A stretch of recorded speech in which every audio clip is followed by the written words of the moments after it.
کہتا جی میری ابھی شادی ہوئی ہے، تو شادی کے بعد میں اور میری بیوی آپس میں کون سا کام کر سکتے ہیں؟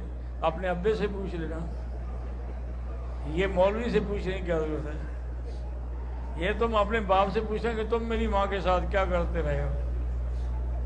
اللہ کے بندے، ایک بچی والی بات ہے کہ تم بیوی کے ساتھ کیا کر سکتے ہو؟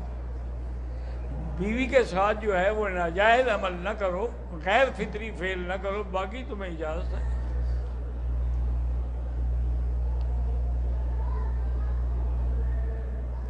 اگر بیوی سے بات کرتے ہوئے سفید پانی گاڑھا سا خارج ہوتا ہے تو غسل تو نہیں ہوتا اس پر، لیکن وضو کرنا پڑتا ہے۔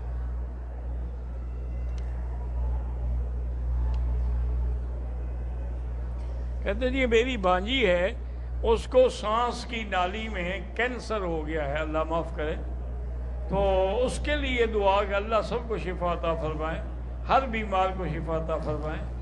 لیکن ایک بات یاد رکھیں کہ اللہ کے قرآن کی ایک آیت ہے، سورۃ النجم کی آخری آیت ہے، لیس لہا من دون اللہ کاشفہ۔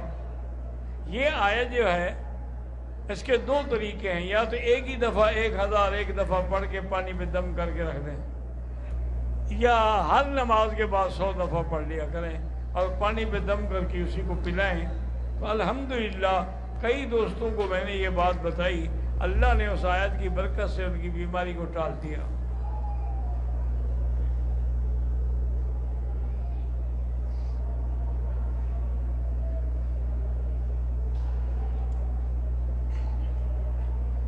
کہتا جی کہ میرے والد کا مجھے بہت شوق تھا کہ میری شادی کو دیکھتے، لیکن اللہ کی شان ہے کہ وہ میری شادی سے پہلے فوت ہو گئے، اللہ کو پیارے ہو گئے، میری شادی بعد میں ہوئی۔ بہرحال یہ تو وقت اللہ نے لکھا ہوتا ہے، نہ آگے ہو سکتا ہے نہ پیچھے ہو سکتا ہے۔ کہتے اب میں مجھے اللہ نے بیٹا دیا ہے، تو بیٹے کا نام جو ہے میں ارمان رکھ سکتا ہوں؟ ارمان کوئی نام ہے؟ وہ یعنی باپ کو جو ارمان تھا نا دیکھنے کا، یہ اس لفظ کو بیٹے کا نام بنا رہا ہے، نعوذ باللہ۔ اولاد کا نام صحابہ کے نام پہ رکھیں، انبیاء کے نام پہ رکھیں، اسلامی نام رکھا کریں۔ یہ ارمان تو کافروں نے ارمانی ایک سنٹ بنایا ہوا ہے، اسی سے لے کر تم نام رکھ رہے ہو۔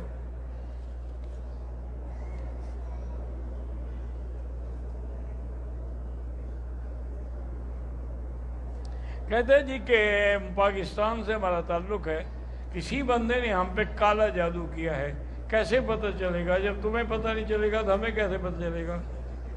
تم اپنے دشمنوں کو ڈھونڈو۔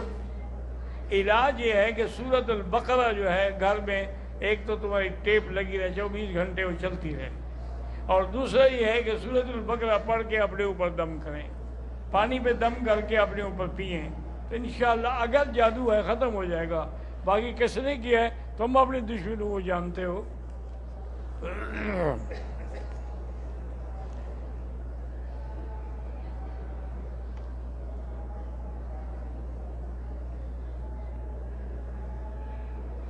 کہتا ہے جی کہ ایک آدمی نے پہلے اپنی بیوی کو 1 طلاق دی تھی فون پہ، ٹھیک ہے، بعد میں اس نے 3 طلاقیں دی، اب تو پکی 3 ہو گئی نا۔ کہتے جی حلال ہے؟ ہاں بالکل حلال ہے، کے علاوہ اب تم پر نہیں حلال ہو سکتی، یعنی اس کی عدت گزر جائے، پھر دوسرے آدمی سے شادی کرے، اس کے ساتھ وہ اپنا کوئی دن زندگی گزارے، میاں بیوی والا تعلق قائم کریں، پھر وہ چھوڑ دے، پھر اس کی عدت گزرے، پھر تمہارے ساتھ نکاح کرے، اس کو کہتے ہیں حلالہ۔ تو یہ تو قرآن پاک میں بھی ہے، فَلَا تَحِلُّ لَهُ مِن بَعْدُ حَتَّىٰ تَنكِحَ زَوْجًا غَيْرَهُ، تمہارے لیے حلال نہیں ہوگی جب تک کہ وہ کسی دوسرے سے شادی نہ کرے۔